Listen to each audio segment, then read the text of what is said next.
Daniel, vous êtes président de l'AFAT, l'Association des Françaises des analyses techniques, avec nous tous les mercredis pour nous expliquer comment adapter nos portefeuilles, notre stratégie d'investissement au trading, avec quelles valeurs il faut savoir jouer, jongler. Et on va commencer aujourd'hui avec Total Energy. Total Energy qui semble coincé dans un mouvement baissier un peu inexorable. Est-ce que Total peut voir le bout du tunnel d'ici quelques séances, Daniel, selon vous? Il faut surtout qu'il voit le bout du pipeline, éventuellement.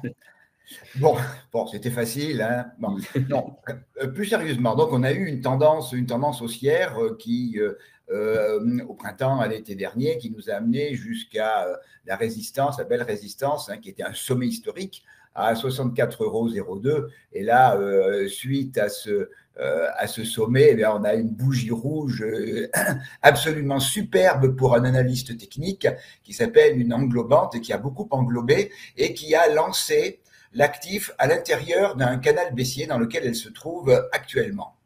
Alors, on a clôturé hier soir juste au-dessous d'un niveau qui est un niveau important, qui est un niveau de polarité, c'est-à-dire que c'est un niveau qui a été résistance début septembre, qui a été support début octobre, qui a été à nouveau résistance au mois de janvier. On l'a testé il y a déjà à peu près une semaine, et là, hier soir, on l'a cassé. Et ça marque un petit peu vraiment une ligne de partage des eaux sur la suite des cours de Total.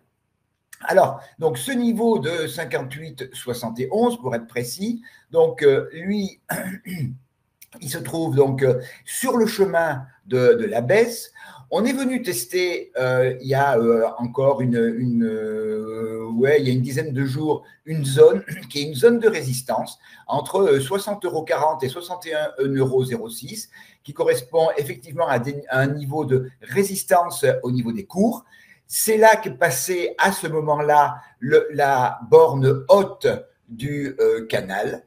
Donc, on est en train probablement de faire un nouvel aller-retour à l'intérieur de ce canal. Donc, si on confirme en clôture quotidienne la rupture de 58,71 €, eh bien, on continuera notre mouvement à l'intérieur du canal baissier avec un premier niveau qui est un niveau important, qui peut tempérer sensiblement les cours au niveau de 57,60 €, puis un nouveau niveau de polarité à 56,93 €, et puis bien la borne basse de notre canal à 55,86, qui est également un niveau de support. Donc, j'ai plutôt un biais baissier pour l'instant pour Total.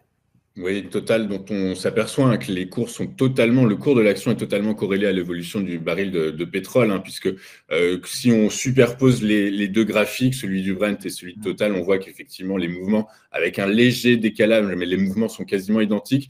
Du coup, on sait que sur le pétrole, les tensions géopolitiques au Proche-Orient et au Moyen-Orient ne sont pas encore suffisants, ne contrecarrent pas les doutes sur l'évolution de la demande mondiale. Du coup, par la force des choses, les cours ne sont pas attendus en hausse phénoménal pour les prochaines séances. Du coup, par la force des choses, le scénario baissier sur Total semble être peut-être le plus approprié, d'autant plus que, alors je ne suis pas analyste technique, j'y connais vraiment pas grand-chose, mais à force de vous écouter, j'ai compris, j'ai un ou deux réflexes et je vois que les cours évoluent sous deux moyennes mobiles, long terme, court terme. Du coup, par la force des choses, ça impulse de la tendance, de la propulsion baissière, j'imagine, au cours.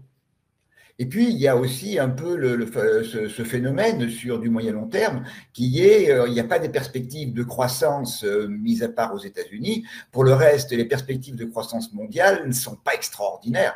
Donc, la demande de pétrole a priori peu de chances d'évoluer de manière significative vers le haut.